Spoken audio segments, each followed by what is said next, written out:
बराह रास्त आपको दिखाते हैं, सदर उज़्बेकिस्तान को आला तरीन एजाज निशाने पाकिस्तान देने की तकरीब इस वक्त जारी है।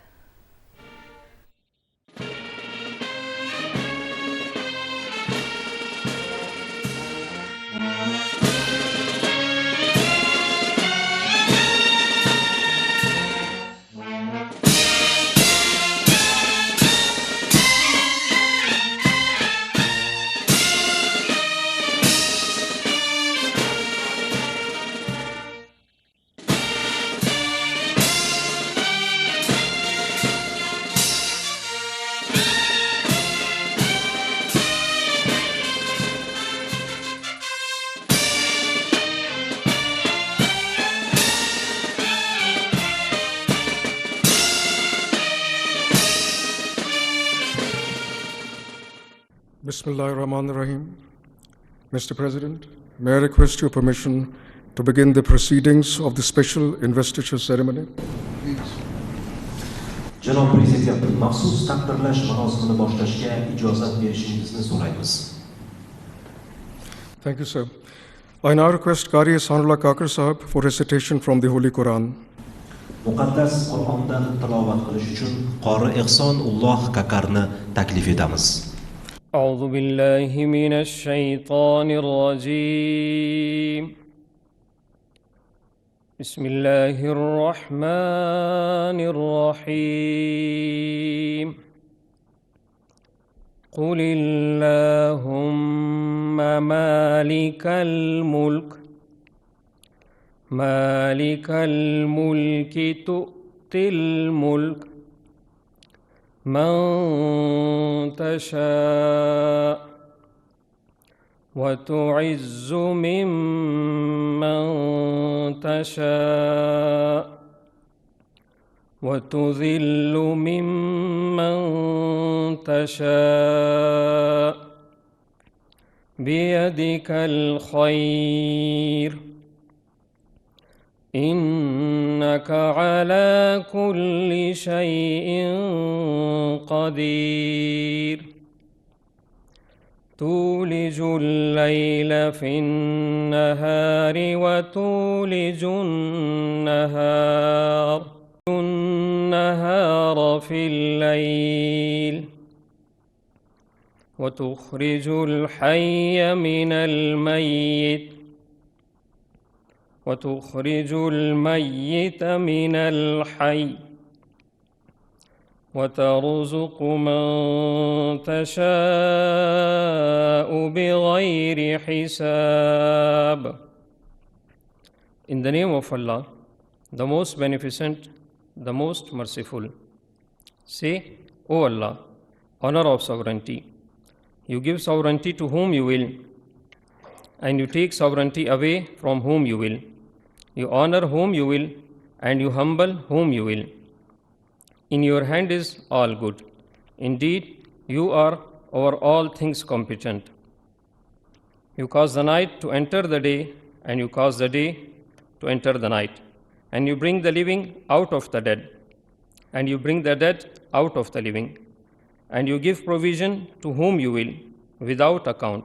Sadaqallahu al-Azim. Mr. President, I request your permission to read out the citation. Janob Prezident, iqtibosni o'qib eshitish uchun ijozat berishingizni so'raymiz. Thank you, sir. Ladies and gentlemen, I shall now read out the citation. His Excellency Mr. Shafkat Mirziyoyev, President of the Republic of Uzbekistan, is a visionary leader and a statesman of exceptional stature. He has led Uzbekistan's transformation to Yangi Uzbekistan, that is to say, New Uzbekistan, by introducing extraordinary public reforms, championing the cause of moderation, justice, and people-centric socio-economic equality. O'zbekiston Respublikasi Prezidenti Shavkat Mirziyoyev janobi oliylari uzoqni ko'ra biladigan yetakchi va yuksak maqomli davlat arbobidir. U yangi O'zbekistonni barpo etish yo'lida keng ko'lamli davlat islohotlarini joriy etib, mo'tadillik, adolat hamda inson manfaatlariga asoslangan ijtimoiy-iqtisodiy tenglik g'oyalarini ilgari surdi.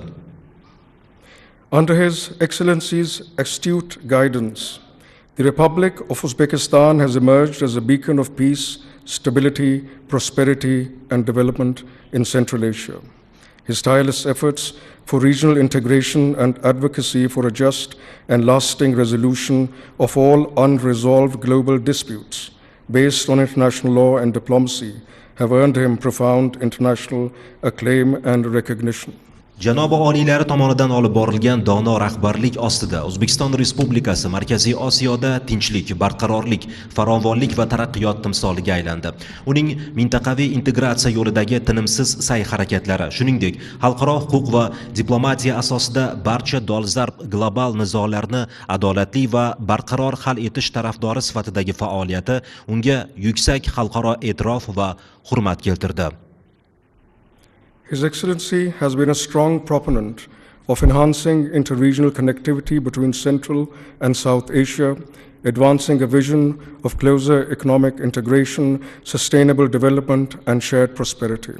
A flagship initiative of his forward-looking policy is the implementation of the Uzbekistan-Afghanistan-Pakistan Railway Project, which will transform regional trade, transit connectivity, and people-to-people linkages across the broader Eurasian space.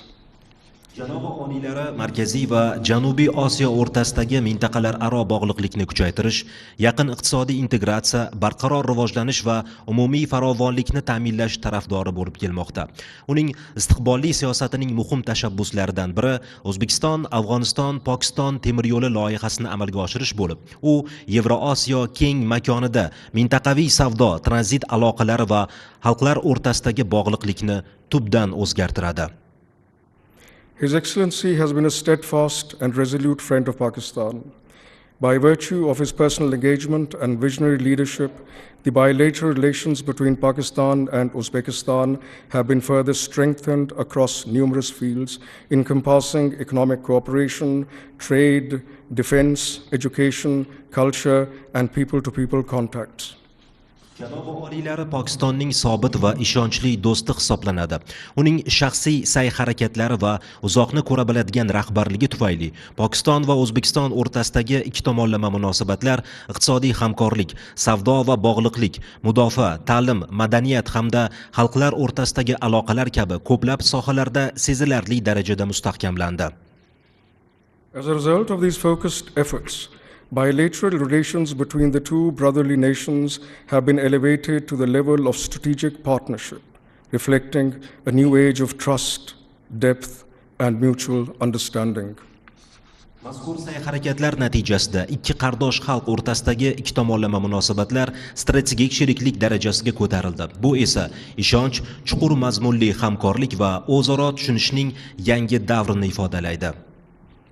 In this paradigm, the establishment of the High-Level Strategic Cooperation Council stands as a landmark achievement, providing an enduring institutional framework for long-term collaboration and strategic dialogue. Furthermore, a number of fundamental bilateral agreements have been concluded under His Excellency's guidance, aiming at expanding bilateral trade, enhancing economic cooperation, and unlocking new avenues for mutually beneficial engagements. Ushbu jarayonda yuqori darajadagi strategik hamkorlik kengashining tashkil etilishi, uzoq muddatli hamkorlik va strategik muloqot uchun mustahkam institutsional asos yaratgan muhim tarixiy yutuq bo'ldi. Bundan tashqari, janobi oliylari rahbarligida bir qator muhim ikki tomonlama bitimlar imzolanib, ular savdo hajmini kengaytirish, iqtisodiy hamkorlikni kuchaytirish va o'zaro manfaatli hamkorlikning yangi yo'nalishlarini ochishga qaratilgan. These developments serve to reinforce the enduring foundation of historic friendship, spiritual affinities, and strong brotherhood between the two nations, while also fostering new avenues of cooperation. The people and the government of the Islamic Republic of Pakistan deeply value His Excellency's solidarity with Pakistan and his commitment to further strengthening our bilateral relations. Mazkur rivojlanishlar ikki davlat o'rtasidagi tarixiy do'stlik, ma'naviy yaqinlik va mustahkam birodarlik asoslarini yanada mustahkamlab, hamkorlik uchun yangi imkoniyatlar yaratmoqda. Pokiston Islom Respublikasi xalqi va hukumati janobi oliylarining Pokiston bilan birdamligi va ikki tomonlama munosabatlarni yanada mustahkamlashga bo'lgan qat'iy intilishini yuksak qadrlaydi.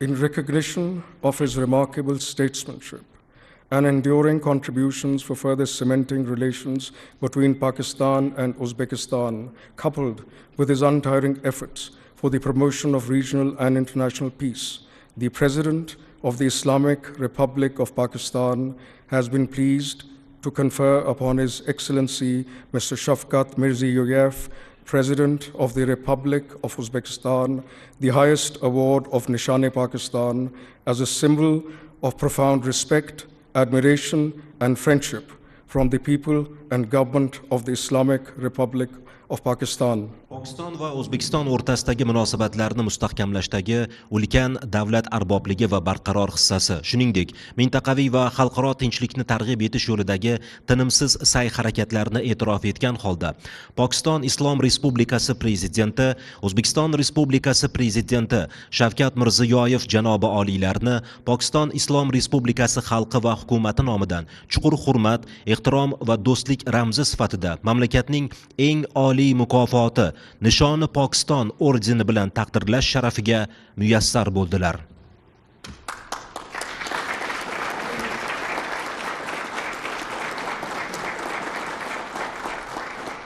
I now request His Excellency Mr. Shafkat Mirziyoyev to please come forward. And Mr. President, may I request you to decorate the award of Nishan-e-Pakistan upon His Excellency. I would also request the Prime Minister to grace the conferment. Endi Shavkat Mirziyoyev janobi oliylarni oldinga chiqishga taklif etamiz. Janob Prezident, iltimos janobi oliylari ko'ksiga Nishoni Pokiston mukofotini taqib berishingizni so'raymiz. Shuningdek, bosh vazirni taqdirlash marosimini sharaflashga taklif etamiz.